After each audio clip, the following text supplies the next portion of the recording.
Hey everybody, welcome to Hello. BritPops React. You're with me, BP1 and Only me. BP2. Only you, only me. The FBI and ATF siege of Ruby Ridge is today's reaction. Yeah. And we're doing this one because of the lovely Amanda. Just down here, Amanda. Amanda kindly joined us on Patreon, which was lovely of Amanda to do. And it's full up, look. It's there. It is. And it's hot. Mine's sort of evaporating rapidly. Cheers to you, Amanda. And also popped over to Buy Me a Coffee, our site down there, and asked us if we could check out the FBI and ATF, alcohol, tobacco and firearms, because we've done one on them before, haven't we?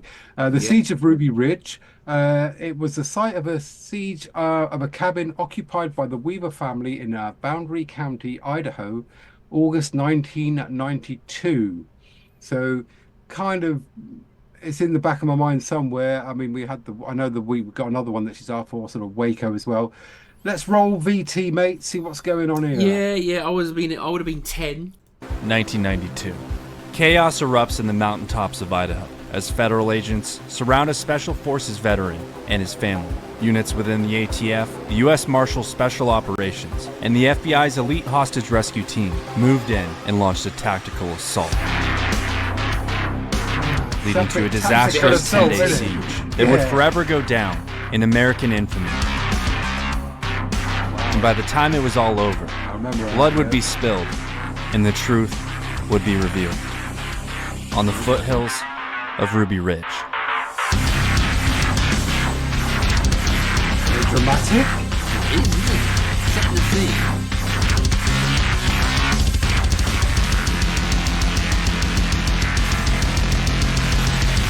Double chin going.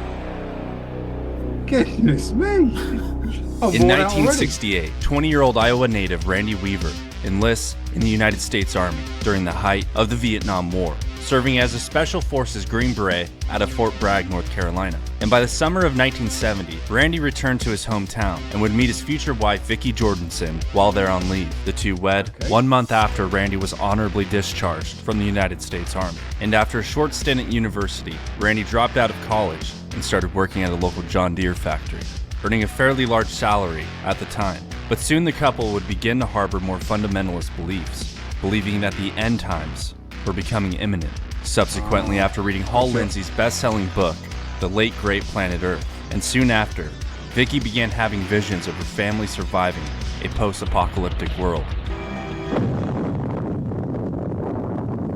The prophecies speak of the coming of an antichrist. And as an economic crisis devastated farmers in the Midwest, the Weavers took this as a sign that the end times were in fact coming. They packed up, purchased a 20-acre property in Boundary County, Idaho, and moved their growing family cross-country, building a cabin in the woods and living off the grid to separate themselves from a corrupt and dangerous world. The couple began to homestead and homeschool their son and 3 daughters. But Vicki's visions from God of a post-apocalyptic world continued. And although the Weavers' religious beliefs broadly fell under the umbrella of Christianity, their specific beliefs were very different, as they followed many practices of Old Covenant laws and referred to God as Yahweh. And it's no secret that the Weavers were intoxicated by their beliefs and had completely surrendered to them. They stopped paying taxes to a government they despised and devoted their lives to Yahweh and Yahweh only. By 1988, in an effort to gain influence and spread the word of Yahweh, Randy Weaver decided to make a run for sheriff of Boundary County and began fraternizing within the community to gain voters. The Weavers may or may not have realized at the time they moved to Ruby Ridge that their newfound paradise was located less than 15 miles from an Aryan Nation church, and it wasn't long until the Weavers grew acquainted with its members. Randy Weaver never bought into the message, as he disagreed. Right, so just stop it there for initial sort of reaction. So obviously, all right. I mean, so was it officer? Was he an officer, or was it just it didn't sound like he was he's enlisted in the special forces, not officer special material. Forces? Yeah. Took his family away. Heavy beliefs. Yes. So he's up in the middle of nowhere ish. Yeah. Self-contained, fully sort of self-sustainable. But then they've got this other group up on the mountain ridge, the Aryan Nation group. These are the ones that sort of kind kind of agree with Nazism and stuff like that, you know, the Better Nation, all that sort of thing. Okay, so blonde haired, blue eyes kind of thing. So, all right, so they're up on the ridge as well.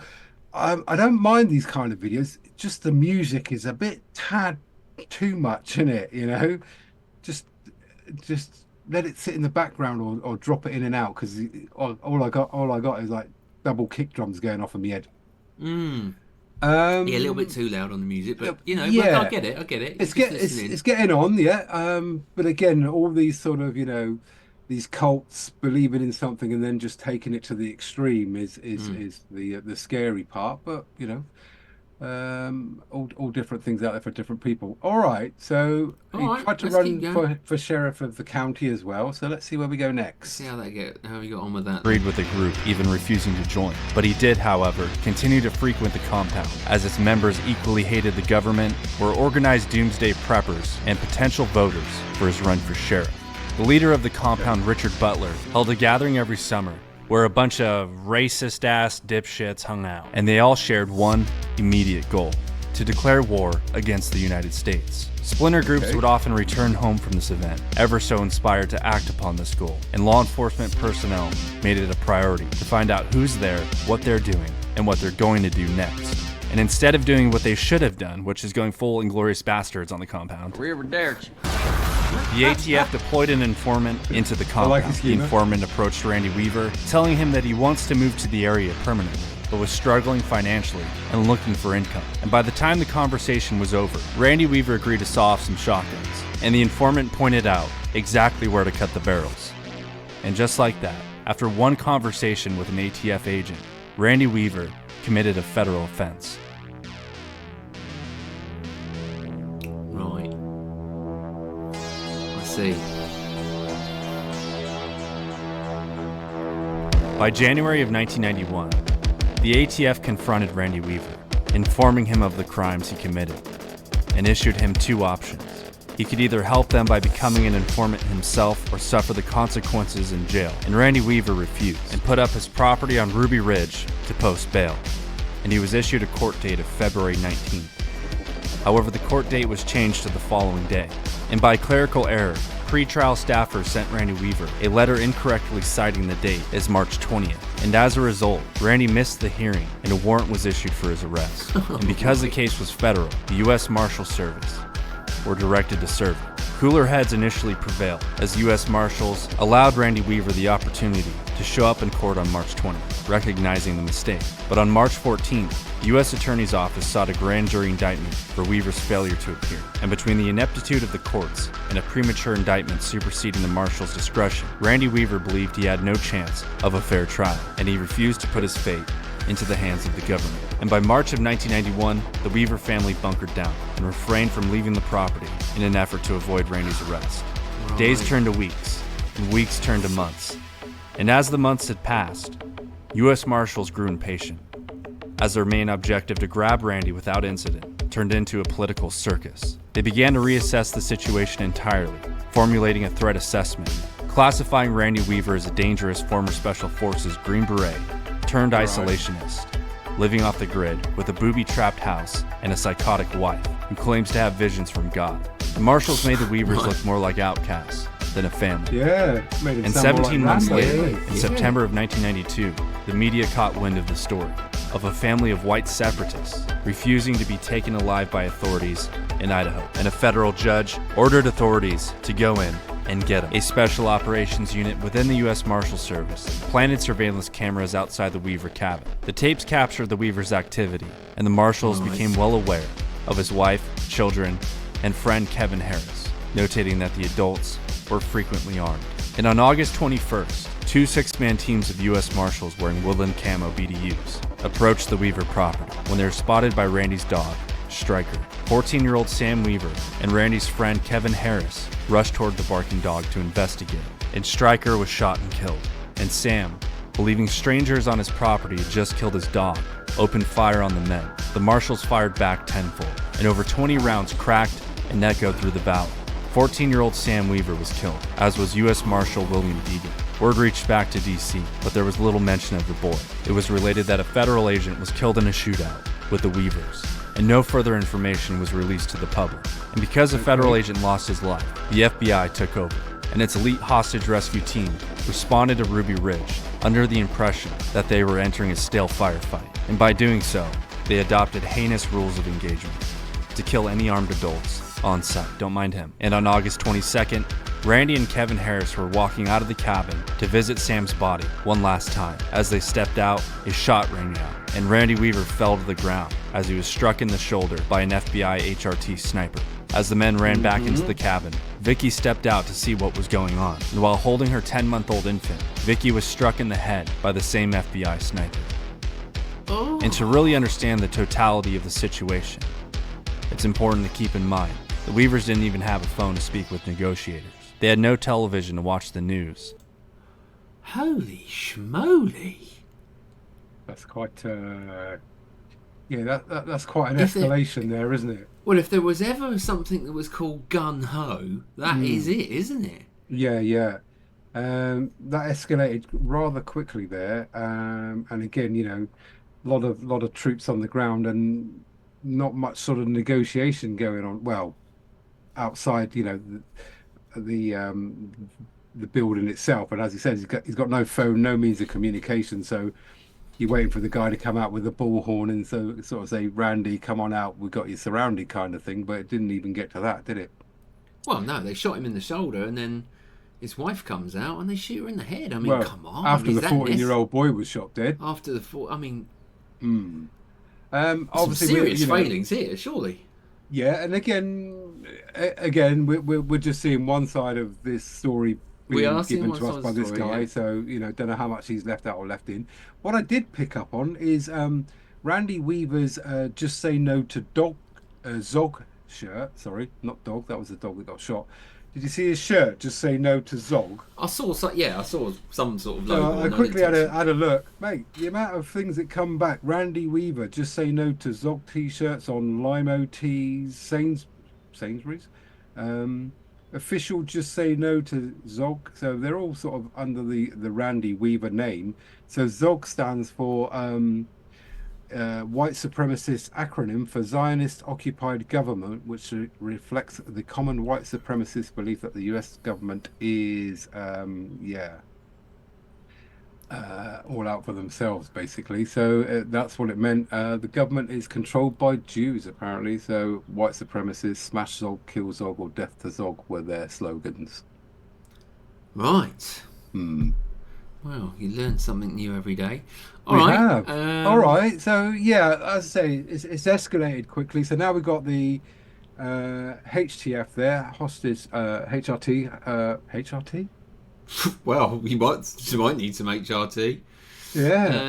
The FBI, hostage, you mean? No. FBI are there, and the hostage negotiation team. He mentioned something. Pretty beefy people, should we say? Yeah. All right. Anyone coming down on a helicopter is special services. All right, let's keep going. They really had no idea who the direct source of violence was. It wasn't until a robot vehicle approached the cabin and announced the presence of law enforcement that they realized there was a presence of law enforcement. Okay, so that took a little bit too long. Yeah, for a robot to come in.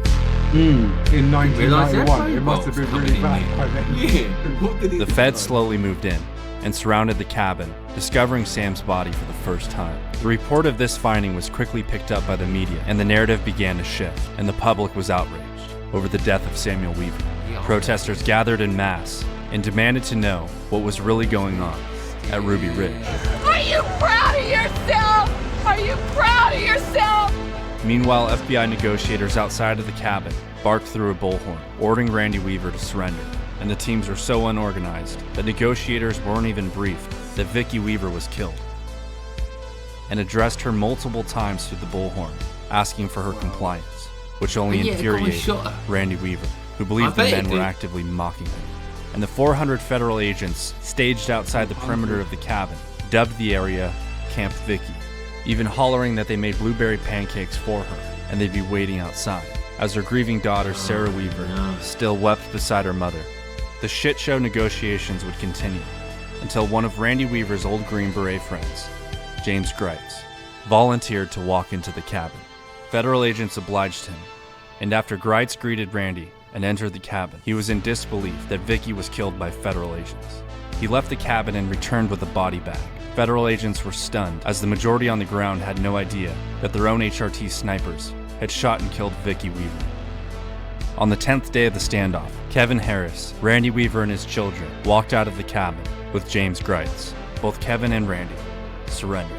Randy Weaver was taken into custody and charged with a total of 10 crimes connected to the incidents at Ruby Ridge. And 14 months later, while waiting in a jail cell, his trial began. Holy. On April 14th of 1993, his trial begins in a federal courthouse in Boise, Idaho. And by July 8th, Randy was acquitted by a jury of all charges except the failure to appear, of which he was fined $10,000. Kevin Harris was also acquitted of all charges. And in August of 1995, the U.S. government awarded Randy Weaver $100,000 and $1 million to each of his 3 daughters. And Kevin Harris was awarded $380,000. In 1997, Boundary County indicted the FBI HRT sniper, Special Agent Horiuchi, on 1 count of involuntary manslaughter. But the case was removed to a federal jurisdiction, who dismissed it upon receiving it, and he was never charged.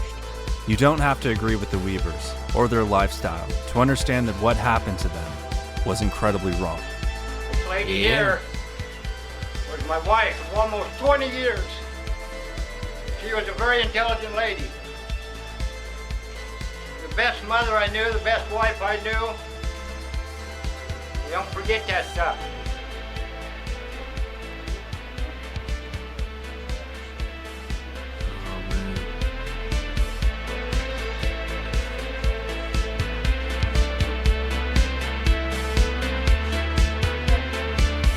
Good, mate.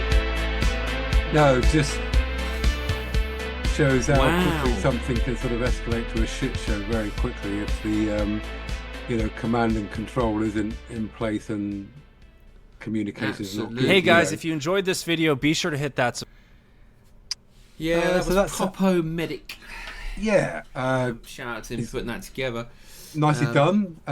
Like I say, minor criticism, bit loud on the old music in the background, but other than that, very informative. Again, got to be a bit careful where we're getting all our info from, because so in the comments, was this a true reflection of the incident? The reason that we sort of both kind of tripped over, but he subsequently said it again, it was the HRT force. But it's not the hormone replacement therapy that you can get on the NHS over here, so that's why we both sort of double checked ourselves to be sure. But no, the hostage rescue. To be sure. So there you go, mate. I mean, happens everywhere. We've had miscarriages of justice over here. People locked up for the wrong crimes. It all goes south. But well, it just shows you, doesn't it? Like you say, the escalation period. All it came from was the dog. Yeah. Seeing the disturbance, they Troops come on to the have ground. a look. Yep. Everybody's armed. Starts a All clicks off, shootout. yep. People get killed, and it's 400 agents. They said they had on the ground. that's unbelievable, isn't it? for two adult males and the rest of them Which were is kids. ridiculous. It was absolutely ridiculous. It makes you think there was more to it underneath somewhere. Yeah. Because yeah. even the charges that he was Subsequently facing, brought up they on. was squashed. Yeah, So yeah. surely Failure you to would appear know. was the only thing, wasn't it? Yeah. Yeah. So very strange. All right, bit of a thinker, that one. Not something that we've It is sort a of, thinker. Something I didn't know about, obviously, because I was still, Yep. doing whatever at 10 years old. So, and I've not come across that ever Ruby in my Ridge. adult life. So Ruby Ridge, yeah, interesting. Stakeout. 91. So again, 20 years after ish, Vietnam and all that sort of stuff. But yeah. But okay. none of it made sense to me. Even like all this sort of, the amount of days that it took. Mm-hmm. And they said it was a siege, but it wasn't really, was it? I mean, he wasn't. They didn't even know that they were the officers outside the house, did they? Until a robot was sent up there to relay a message. So, but maybe a couple of an cars ex-friend just has to driving go up. in and gets them to come out anyway. So it just Yeah. seems a bit odd. Seemed a bit over the top. bits of a knee-jerk reaction. And like you say, you know, all right, they may have had some different views than other people, sort of believing in the end of the world stuff and all that, but everybody's got a right to their own opinion, and just because they were sort of self-preppers, self-sufficient, maybe they were looked on as being different to everybody else. That's another one, isn't it? There you go. All right, well, that's it from us, but That eye-opener. Thank you very much. It was. Thank you very much, Amanda. We'll be Yours? back tomorrow for another reaction from us. Until then, it's goodbye from me over there. Goodbye from him over there. You ever thought of joining the HRT? Probably not, actually. Probably best not. No, because you don't like helicopters either, do you? No.